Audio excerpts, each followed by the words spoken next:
expressing themselves. Jello Biafra was taken to court a couple of years ago for the album Frankenchrist by the dead Kennedys.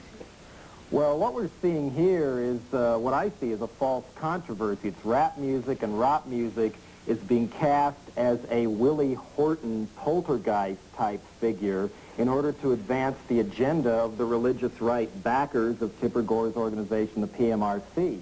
In my case, I can relate to NWA's song About the Police because after my record, Frankenchrist, was blasted by Susan Baker and the PMRC in Variety, 2 weeks later, 9 police officers, 3 from L.A., 6 from San Francisco, broke a window by my front door, stormed into my house, tore the place apart like you'd see KGB people doing a TV movie or something, went through my address book, page by page, comparing names, and while I sat there on a chair with a bathrobe on with 2 cops with their jackets zipped right up to about here so they might be packing a gun, circling around me like sharks. It was a subtle form of rape in a way. And then after a year, about, 2 months later, charges were filed against my record. A year and a half later, it finally came to trial. 3 weeks sitting in a courtroom in Los Angeles, watching lawyers argue over not just the supposedly explicit insert by an Academy Award-winning artist from Switzerland. My lyrics were put on trial. A huge blow-up was brought in and was gone over by experts line by line. In the end, the jury did not agree with the allegations of the PMRC. They deadlocked 7-5 in favor of acquittal. But after the trial, in a paper called the Metro in Nashville, Tennessee, Tipper Gore was asked about my trial and said, quote, "I'd like to take credit for it. I accuse you of trying to destroy my career and ruin my right to make a living. And for operating as a front for people like Jesse Helms, Phyllis Schlafly, in order to drive the arch-conservative wedge into the mainstream. Rabbi Cooper, if you think Public Enemy's got problems against Jews, wait till you meet the organization endorsed in Tipper Gore's book, like the Back and Control Center. The Back and Control Center is a group of cops from, I believe, Orange County who send manuals to police departments and to parents claiming that, among other things, the Jewish star is a symbol for Satan, that high-top tennis shoes and black clothing can be a sign that your child might be turning to heavy metal and should therefore be deprogrammed.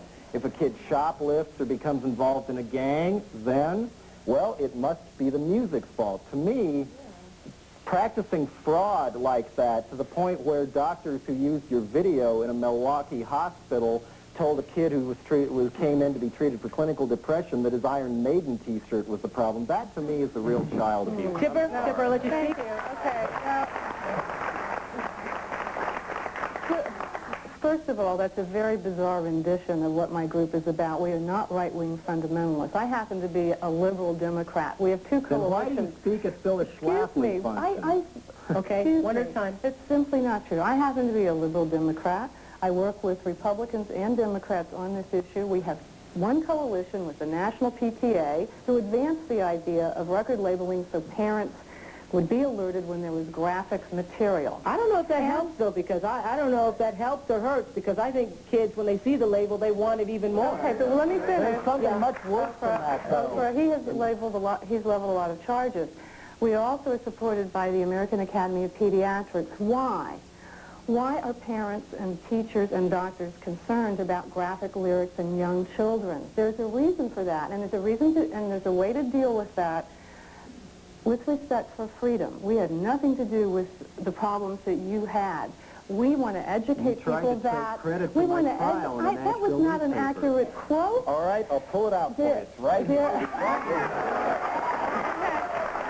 Have you ever been misquoted by somebody? What kind of an example are you setting for your own children when you lie on national TV? I am not. I am right here. Excuse me. What about Jello Biafra's obscenity trial? Quote, I mean, I'd like to take credit for it. But it doesn't mean she said it, because, believe me, because it's written doesn't mean she said it. Exactly. You can, that's right. You can be, I've been misquoted, and I'm sure you've been misquoted before. That is really not the issue. The issue is how do we deal with graphic material, lyrics detailing rape, artwork that shows rape that Guns N' Roses has, when it's marketed aggressively to young children at a time when many of them are at risk in our society. There are many kids that are growing up without a lot of adult guidance. There are many kids that have problems. The National Mental Health Association estimates some 14 million children. And you think the music risk. Contributes to more of the problem? I think the music always sets a tone for a generation. But and we have to be aware the eternal of it. question, though, Tipper.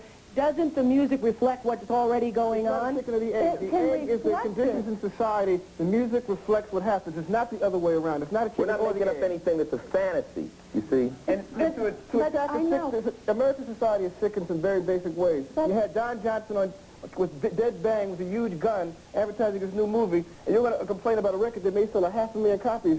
John Johnson's on TV every night in every one of our American homes. What I'm saying is that to attack these guys is like trying to hit an elephant with a fly swatter. That's not the problem. Yes, Rabbi. Rabbi, can you hold your comment? Because I have to go to commercial, and I'll let you be the first speaker when we come back.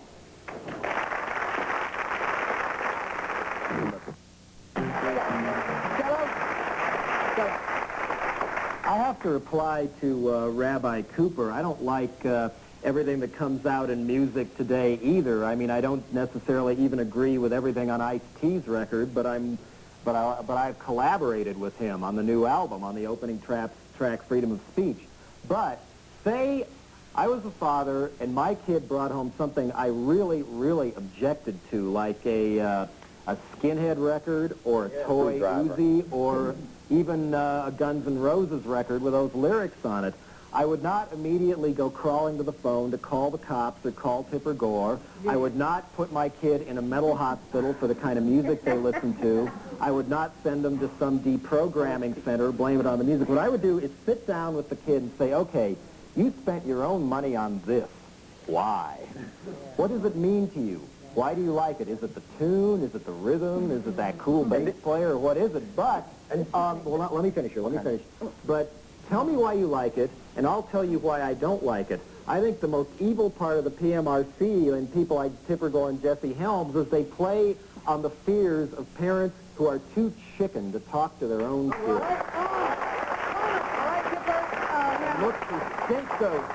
Listen, I really had it with the association with cops in the right wing. I mean, we work with the National PTA and the American Academy of Pediatrics. We're concerned about children, and as a parent, Rock and as a parent. They're all in the back of your book. Am I going to talk or not? Okay.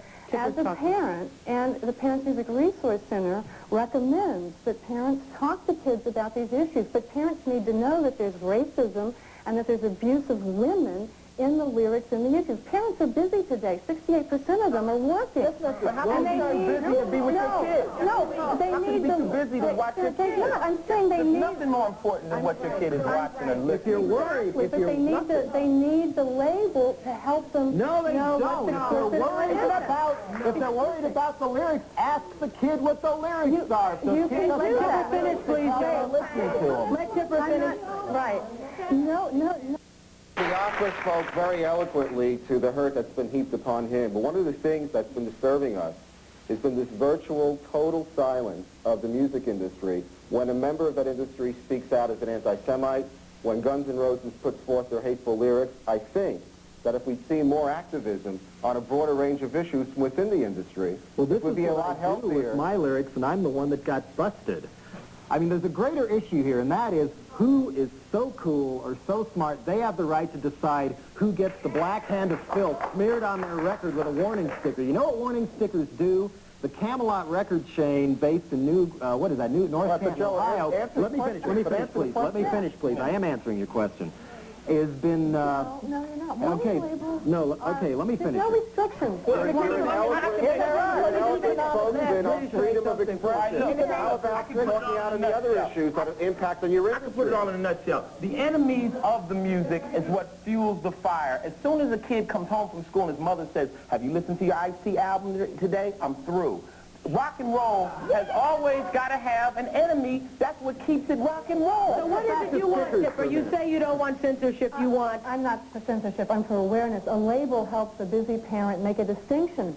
A label going in your kid's bedroom helps it. Go in his bedroom and sit up with him and talk to national PTA is not interested in censorship. They're interested in informing the consumer. What do you want, Juan? Restrictions? No, in fact, you know, I think what the rockers and I see and everyone want is everyone to think that this is a censorship issue. It's not a censorship issue. The issue is really about understanding that these people are a tremendous influence in our society, and people need to be aware of it and speak to it and say, hey, buddy, you got to be accountable when you go out there. Get on their job.